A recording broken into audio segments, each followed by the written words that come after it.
అదే వేరే జాలి అండి, ఇక్కడ జాలి అది వేరే జాలి.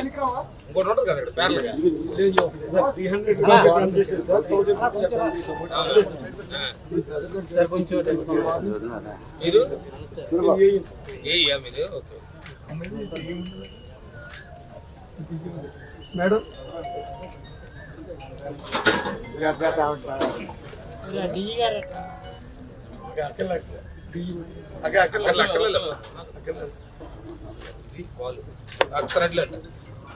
పక్కరండి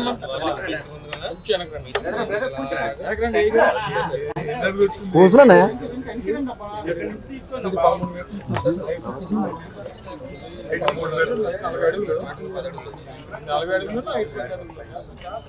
అంతే కదా.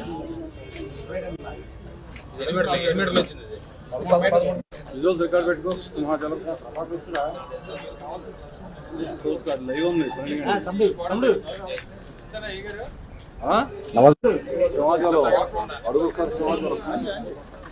పెట్టుకో.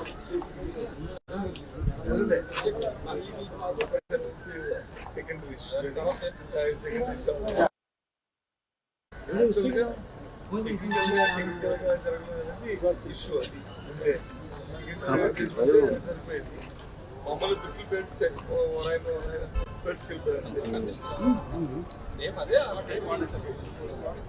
ఎవరు రాకండి, ఎవరు రావద్దు. పక్కన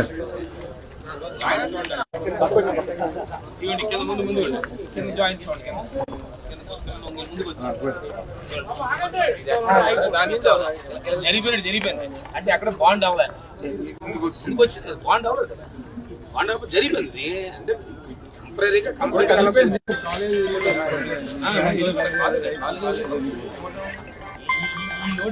వాసు నేను వచ్చేస్తాను, ఒక అరగంట వచ్చేస్తాను. ఓకే ఓకే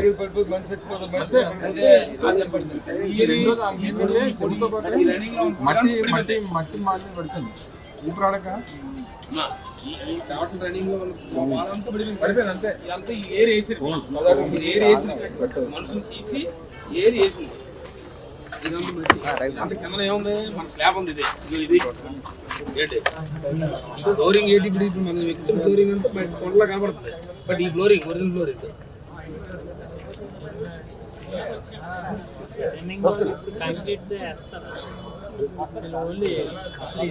లేనే లేదు.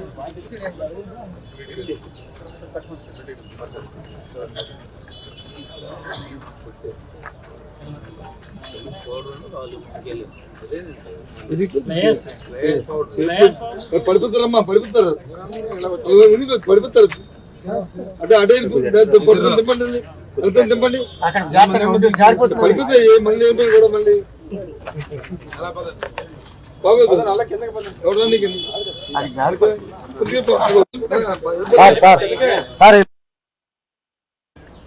ఎక్కడ మాట్లాడారు ఎందుకు వచ్చాను.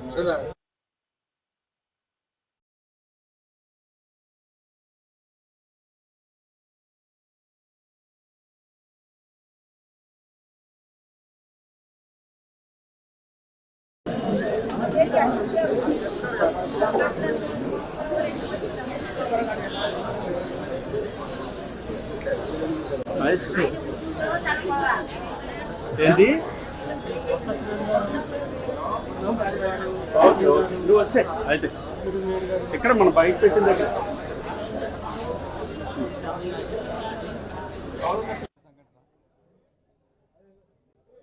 ఏదో యాదృచ్ఛికంగా జరిగిన సంఘటన కాదు.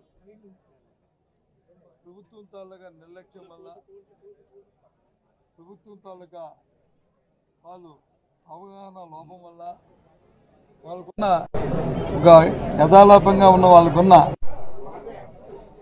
పబ్లిసిటీ మీద ఉన్న ఒక పిచ్చి వల్ల ఇక్కడ కానీ మనం జరిగిన తిరుపతిలో జరిగిన వైకుంఠ ఏకాదశి ఇచ్చిన ఆ రోజు అసలు కోసం జరిగిన దొమ్మలాట్లో కానీ జరిగిన సంఘటనలు ఉదాహరణ.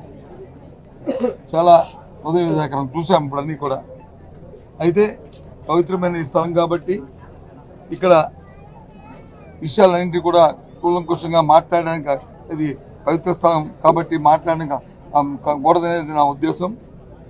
4 గంటలకి మళ్ళీ మా క్యాంప్ ఆఫీస్లో ప్రెస్ కాన్ఫరెన్స్ పెడతాను.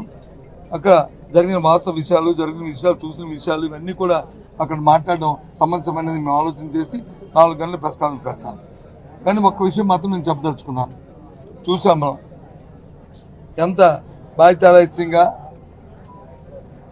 ఇక్కడ జరిగిన ఈ సంఘటన, ఈ 7 మరణాలు జరిగామంటే ఇదే రాజ్యాంగం లేదు, ప్రభుత్వం చేసిన హత్యలుగా భావించాలి. వీటిని వారి నిర్లక్ష్యం వల్ల జరిగిందని భావించాలి. కాబట్టి ఈ విషయాలన్నింటి కూడా అక్కడ మాట్లాడతాను. ఆ భగవంతుడు, ఆ లక్ష్మీనరసింహ స్వామి ఆ చనిపోయిన ఆ కుటుంబాలకు ఆత్మస్థైర్యాన్ని ఇవ్వాలని, ఆ కుటుంబాలకి, ఆ ఆత్మలకి మరి భగవంతుడు వాళ్ళకి ఆత్మశాంతి చేకూర్చాలని మరి మనస్ఫూర్తిగా మరి కోరుకుంటూ సాయంత్రం 4 గంటలకు అన్ని విషయాలు కూడా అక్కడ మాట్లాడుకుందాం.